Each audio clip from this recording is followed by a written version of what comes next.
Hey guys, welcome to our premiere edition of South Jersey Beer Scene Beer Chat. We got a minor celebrity in the backyard today. We got Rob Callaghan, the sales manager at Tuckahoe Brewing Company. Very minor. Very minor. For those of you who don't know Rob well, he's also known as Fun Bobby in the industry because he is Fun Bobby. And this series, we're going to try and get a little bit more insight into what goes on in the life of people that work in the beer industry. And Rob, you're the sales manager at Tuckahoe. How long have you been doing that? I've been sales manager at Tuckahoe for about two and 3/4 years here now. So almost 3 years, coming up on 3 years. You've been in the beer industry for a while. I mean, 6 years. 6 years, Yeah. and you came up with Pinelands, working over for Mr. Chapman and that gang. Yeah. And then I had a bigger opportunity to come work for a bigger brewery, Tuckahoe. Yeah.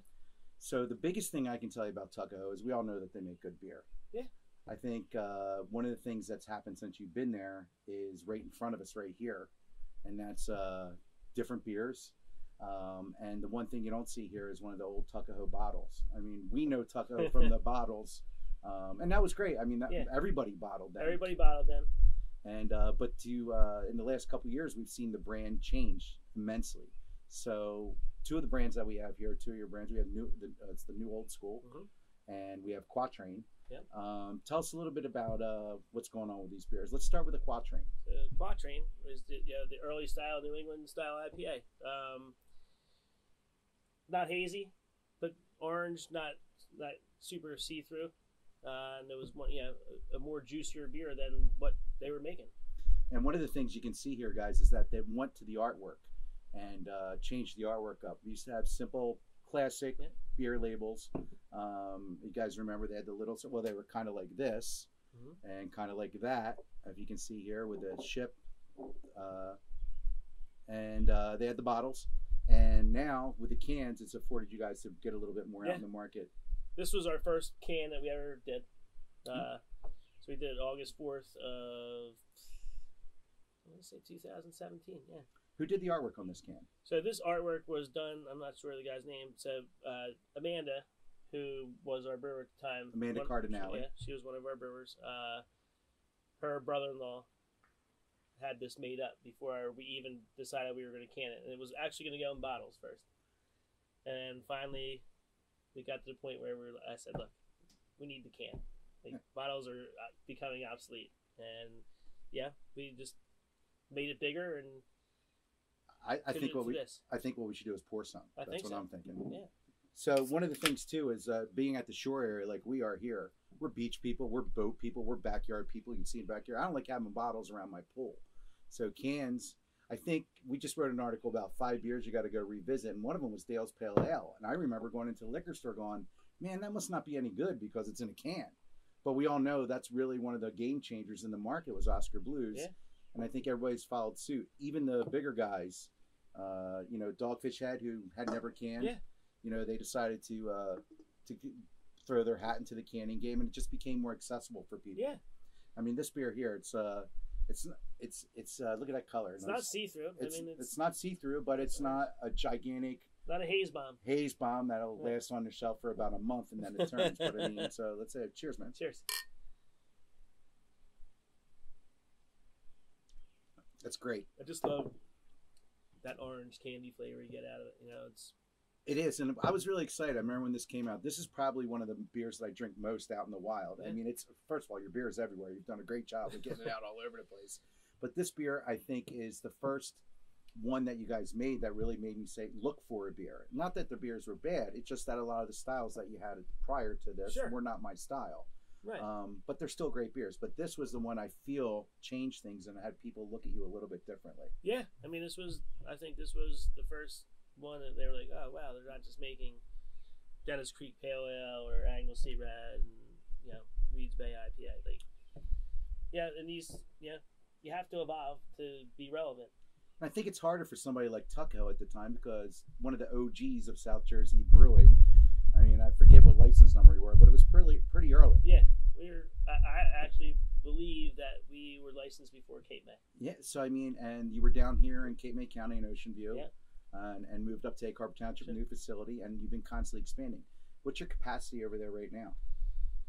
Drink more beer. I think last year we brewed 1,386 barrels. I think we're going to hit probably 1,800 this year. Yeah. That's an exponential So we have new tanks. I mean, we added 2 new 30-barrel tanks and took 2 7s offline, but then we added 2 15-barrel brights, 2 15-barrel tanks fermenters that were not being utilized. So we got them online, and then we got another 15-barrel bright. So we have a 30-barrel bright. We got quite a bit. So you got quite a bit of capacity. We can make it over 2,000 a year with what we have. So it looks like you had almost like a 35% increase in the amount of. Yeah. I did that. I equate everything to money, so I can figure out like 35% increase over the last year and just what's out there. Yeah. With a lot of competition. Yes. I think one of the things that when you came in to look at Tuckahoe and with all the guys that were there, bring a little bit of a fresh perspective. You know, you had the older style beers, which were good, but you had all these breweries that opened after you, and they were just pumping out. Sure. IPA after IPA and after, and just trying so many different styles, and to get you back where people were like to be interesting again. Sure. I think it was great for you guys to go do this. Quatrain, I see you guys says it's everywhere out there. You see that wooden Tuckahoe handle, and I think that is probably one of your better selling beers out there. But I think I haven't drank in a while either. No, it's like one of those things. Yeah. It's consistent. I like it a lot. It's got a nice bite to it. It's got a great aroma. And I said we were looking at this one, and it was brewed like 8 weeks ago, I guess. And in this game, 8 weeks, you're a little worried sometimes when you pull it off the shelf. This is the end of it. I don't have any left. Oh, you don't have any left? Well, there'll be more soon, I guess. In a week, yeah. So we love Quatrain, and I think the beer that changed everything for you guys is this one right here. It did. The new old school. This beer, I think, probably outsells all of your other beer, I guess. Almost 4 to 1. Almost 4 to 1. Between package and draft, yeah. That's awesome. Yeah. And the thing I love about this is I remember when you were looking at artwork, you're like, man, you got to see this artwork. Yeah. And I don't know if you guys can see that, but in my see if the director of my square. Or this. Or that. On our glass. So we got this right here. That's the new old school. And you'll notice on there some really cool artwork that was done by one of the local artists here in South Jersey. And you guys have made such a pretty good relationship, pretty good partnership. Yeah. And tell us about the artist. It's Mike Bell. Yeah, Mike Bell is the artist. And so Mike literally lives about 2 blocks from my house and was a frequent visitor to the brewery. And I happened to get introduced by our tasting room manager at that time. I actually had seen Mike around because I walk my dog past his house every day. And I also know his brother-in-law, which I found out afterwards. But anyway. South Jersey, everybody knows somebody. And getting back to that, so when we started talking, he was telling me that his artwork was on our wall in the matchbook covers. And I was like, oh. And he was like, my dream is to do a beer label. And I said, well, I think that I can help you achieve that dream. And we got to talking, and I went and told everybody, like, we got this new beer. We're going to have to change it because we discontinued Reed's Bay. And we kind of talked about, like, we have conversations about what's in my crazy. Well, yeah, you're really into this Yeah. this art. I mean, I'm not very artistic, but Mike says I am because I have stuff in my head. I have a lot of stuff in my head. But that'll be a whole nother show. That's a whole other show. So I talked to him about what I think I want, and he puts it to a sketch, and he'll lay like 3 to 4 sketches out for me with different wording, different positioning, and once we pick that, like, say I might like a certain one, but I might like lettering on something else better, so he'll fix it up, and then we put color to it, and then I pick the best color one that I like. It's amazing because I've seen a couple iterations of some of your labels. Yeah. And to me, I look at them, I'm like, yeah, they kind of look the same. But you and Mike look at them, and you pick something different. And I see them, I'm like, I know it's different, but I can't really tell what it is. But I do think the artwork that's being done on your cans and like Archivisibility, if you haven't seen that, it's worth just a Google for that. It's an amazing. That's actually picture. One of his paintings. It's one of 4 paintings that are complete. He has another one in progress. It's called the Alternate Universe series. So, it has sea creatures in outer space holding an astronaut or a space capsule or stuff like that. Really cool. The color and the detail on the beer label is one of the best ones we've seen. You guys were in label competitions. Yeah. for this work. And I mean, thirsty bastards. They put us up for Arc Invisibility actually was the one, and it ended up top 10 out of 20 of their picks, and they're out in Chicago. Yeah. And it's amazing because when I go into Tuckahoe and I see these cans, sure. It's the evolution is amazing to me because we kind of got used to that old school thing and to see the changes happen here. So we're going to take a quick break and we'll be back a little bit. And well, that was bad. In a couple of minutes, more Rob Callaghan from Tuckahoe Brewing Company in Egg Harbor Township. Hey everybody, it's John from South Jersey Beer Scene. I want to talk to you about our newest venture, South Jersey Beer Scene Brewery Tours. Our first tour is coming up on September 14th, and we're going to take you to 4 different breweries here in South Jersey. One, Slack Tide Brewing Company, where you're going to get this nice pint glass to take home with you after you do your 4 pours here at the low tide level. We're going to visit Ludlam Island Brewery. We're going to visit Tuckahoe Brewing Company and Summers Point Brewing Company, each with a flight included. We're also going to have some swag and some giveaways, and we're going to have coolers on the bus so you can take your takeout home with you. We're trying to do things a little bit different. We're going to be a little bit more of a behind-the-scenes look, give you a little history of the breweries, and get to talk to some of the people that are involved. So we do have some tickets left for this one, and if you are interested, the tickets are $90, and it is for a 5-hour tour from 12 to 5 on Saturday the 14th. You can get them by reaching out on the link that's here, or go right to our homepage at sjbeerscene.com. Hope to see you there. Cheers.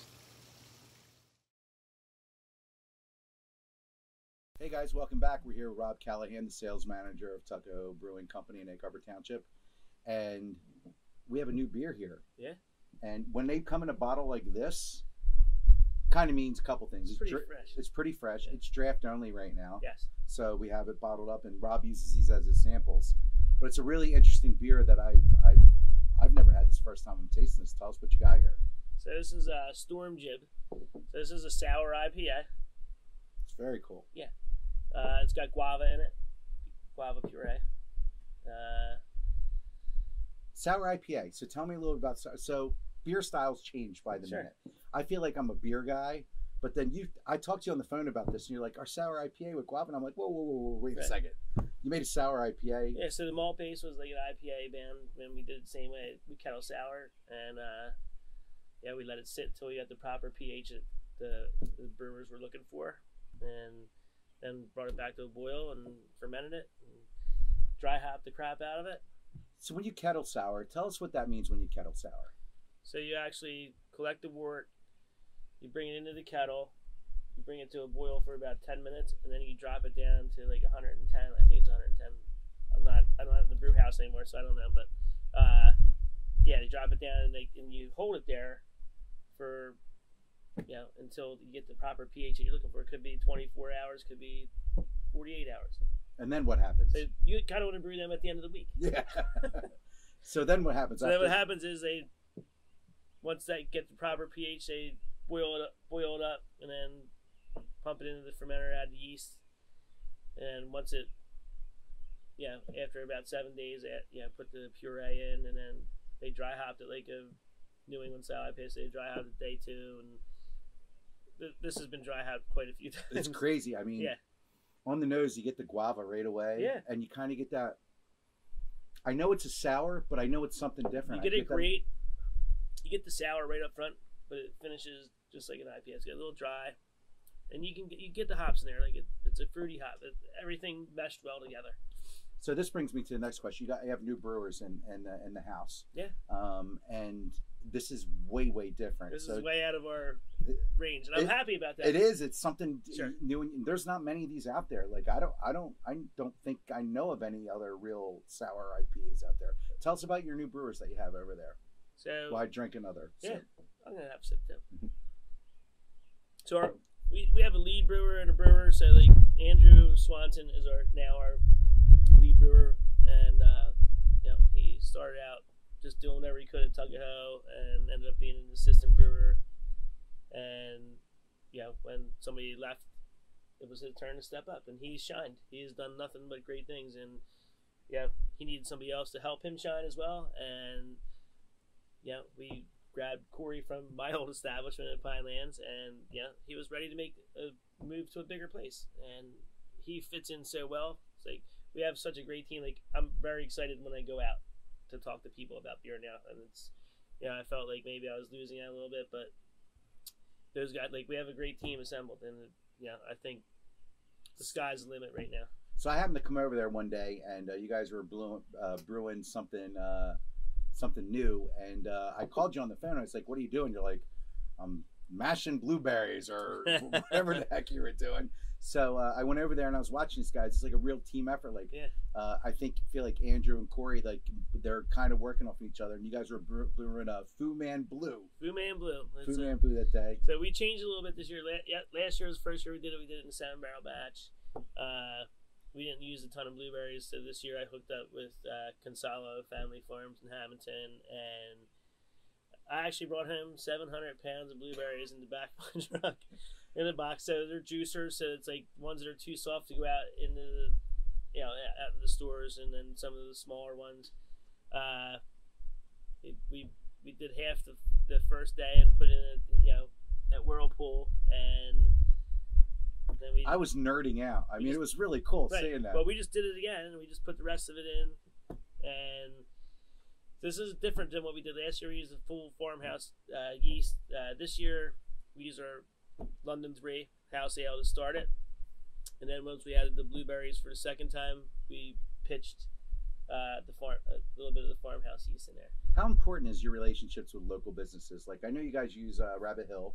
Yeah. And you have the blueberry people, and you guys, we've done some stuff with the local lady, there's oyster farm. We got some oysters. I harass a lot of the local wineries, especially Bellevue, about getting barrels or musts, and that's going to happen very soon. Oh, that's awesome. So, and you guys have a pretty good relationship with Little Water Distillery.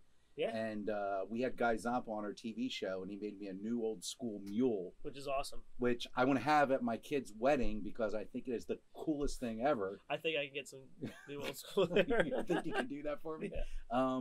But the beer cocktail creations that you guys created with them is real. That's, I think, those local guys, and local. Those guys, I love that because they're so into their craft. You're not just a bartender; you're a mixologist. And you got to know what things mesh well together. It's like being a brewer. It's like being a chef, whatever. But it's great to work with them, and that was like something that I thought would hit it off. And we got that cool glass. That's over there. The cool glass that Johnny's had to have some of this the sour IPA. But yeah, so it's cool. It's a mule. You use less ginger beer, and those guys make it awesome. I've made it, and it's not as good as theirs, but it's cool. And they have it. I know Firewaters has it on their menu. Yeah. And we just named them one of our five great beer bars. One of the 5 great beer bars in Atlantic City. Sure. Along with Tennessee Avenue Beer Hall and help me out, Chickies and Pete's.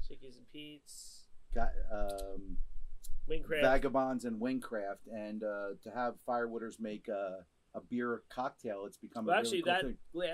That glass there was made especially for Rerod, which you wouldn't think is a craft bar, but Rerod does. They pour new old school all summer for and we decided to do that. Yeah, so they got this cool glass with a label on it. I love this stuff. 16 ounces of pure fun.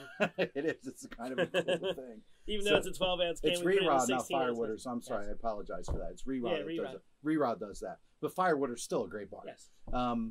So I haven't really met a bar and I don't think it's great. No, me neither. Well, I can think of a few, but we're going to do this.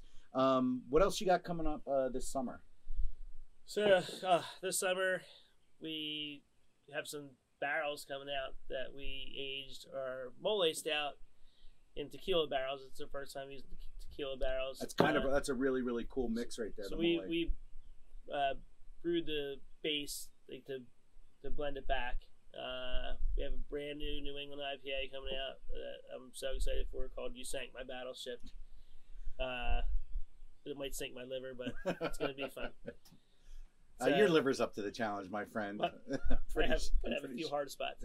But no, it's exciting. We just think of new things to do. I try to get a beer called Tuckahoe's registered, and the TTB just didn't like the name for some reason. And why? I think I know why. I don't know. It's the Tuck thing. It must, maybe, but I don't know. I'm just like, dude, I look at these names and I'm like, this is bad compared to that. I don't know. But yeah, and we're gonna do a Marzen. We're still gonna do Holly Beach Pumpkin. We're gonna return it to its glory of what it really was. you know, a pumpkin beer, not a pumpkin porter or pumpkin chocolate porter or whatever. And we're gonna do a Marzen. That'll be a small batch. And we just have. You guys cover all the styles. You guys have a lot. We're trying to cover everything. So we try to have everything for everybody. You know, and a lot of our core beers is, you know, like most of our core beers are easy to drink, and we don't want to scare people away from craft. We want to bring people into craft. And that gets me to your tasting room. You have a cool tasting room over there in Egg Harbor Township. Yeah. Your beer tenders are very knowledgeable. Yeah. Very friendly. You have a nice big menu over there. Some cool merch in a cool room. Yeah. What days are you guys open? What's your hours look like now? We're open Thursday, Friday, Saturday, Sunday. So Thursday we are 4 to 9, Friday 3 to 9, Saturday 12 to 8, and Sunday 1 to 6. And I think what we're gonna do is make it more concentric. Like every day will end at 9, and you know they'll start at 3. Both weekdays will start at 3, and then Saturday will be the same 12 to 9, and then Sunday we might go 1 to 7. So one of the best ways you can find out how they're open and when they're open is to you can go to our website, sjbeerscene.com, go to the breweries, and you can hit their tab. It'll go right to their website, or follow them on Facebook. Rob and his team really follow up on social media a lot. You can find out what's going on all the time. Rob, I know they say he's not an artist, but I see the pictures that they do, and they're very well thought out and very cool. So go to Facebook or Instagram, wherever you got to do to follow them to see what's going on. Also, if you're out and about and you want Tuckahoe beer in your restaurant or liquor store or bar, the best way to do that is to tell them you want it. Most beer buyers are going to put in what their people are going to buy. So if there's something that you want to get, you don't have it, make sure you ask. If you haven't tried it, try it. Yeah, and they make a lot of classic beers like your Brighton Stout. I have all the time here. The Marshallville Wit, which we have sitting back here. We did a dragon boat race, and we happened to help out with the beer there, and they had this, and it was great, and it was well received. New can, new label, and so check them out. But when we come back, we're going to pull something out of the cooler that Rob hasn't tried. It's got a lot of juice. We're going to try it right here. So come on back here to South Jersey Beer Scene. Hi everyone, I'm Gary Monterosso, and I'm excited to tell you about the upcoming relaunch of my show, What's on Tap. Join my co-hosts Tara Nurin, John Kashu, and me every week for the latest in the world of craft beer with just a little bit more. That's What's on Tap, debuting shortly on QBC TV and Channel 22.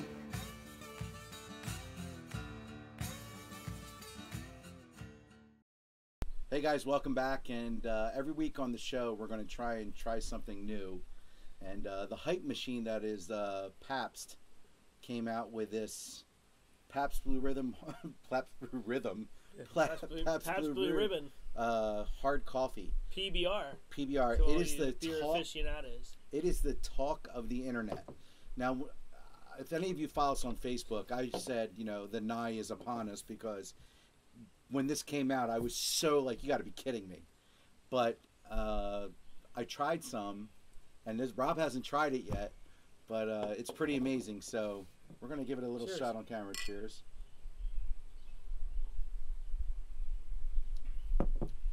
And guys, what do you get? What do you think?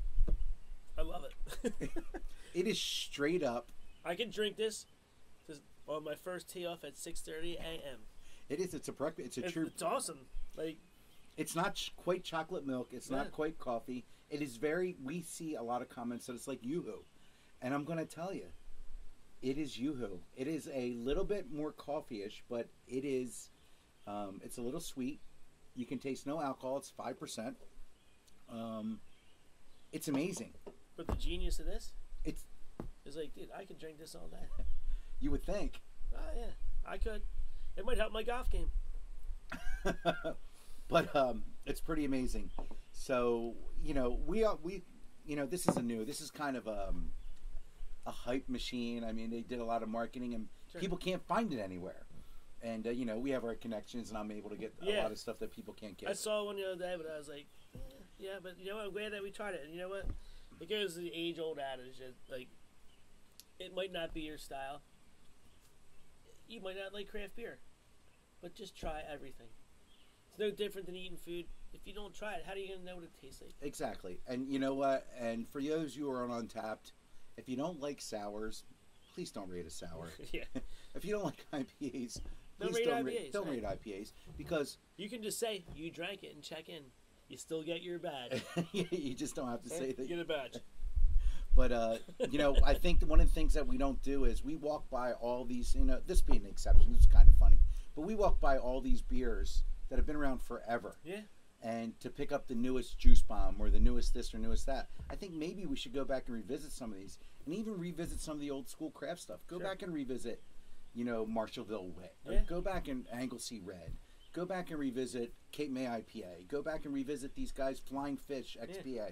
These beers that were out when they first came out, they were the juicy, hazy, New Englandy, crazy stuff that of the time.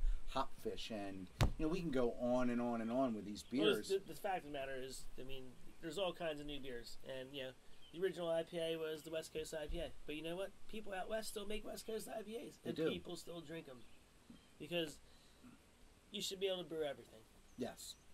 And you know, if you're a brewer or you're in the brewing industry, like you should be able to try everything. You should be able to brew everything.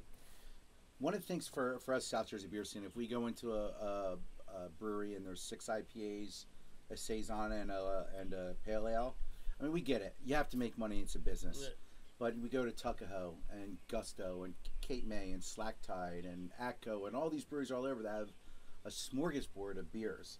And you know, at Tuckahoe, that's one of the things you guys have had kept true to your roots. You know, you have an English something or other. We have ESBs. We have it all. We have Marzens. We have ESBs. We have Reds. But if you want a hazy IPA, you have a choice. Yeah, and we're making a little more of those just to stay relevant in that part of the category. But you can't just make that. So the next time you're walking into the liquor store and you walk past an Allagash White, or you walk past the Fin de Mont, one of my favorites. Yeah, Allagash White. Allagash White. If you walk past these beers to pick up whatever the hip beers, you can get that hip beer too, but pick up a 6-pack of Allagash White. That was a game changer. Rob Todd and those guys came up with that, and that was an absolute game changer. They've lived the struggle. Mm-hmm. They've been here. They've been here, and they're up here. Like it's a phenomenal place to visit. It's a phenomenal facility, and they make phenomenal beers. And you know what? They hit the whole spectrum. And you know what? I haven't found anybody that makes barrel aged beers like they do. No, and you get up there, you get that table beer you can only get there. But you know, the Dogfish beers, the Stone beers. I mean, Stone. I mean, these are guys that are true craft beer people that made it possible for people like Tuckahoe to be in business. Sure. Give them a look. Without them, we wouldn't be anywhere. Give a PBR. Go be a hipster. Get a PBR. Go, and try that out. They win medals at every GABF.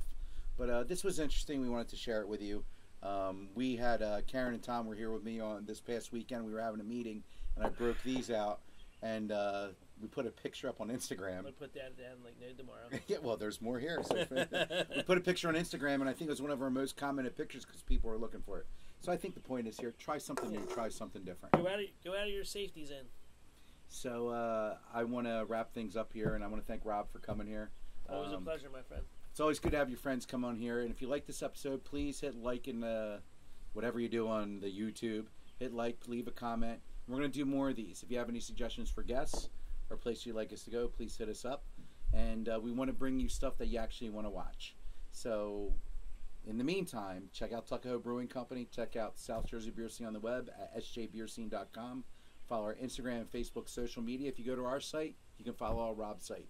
Great follow on Instagram, great follow on social. Really good pictures. You can see what's coming on. So until next time, cheers, my friend. Cheers.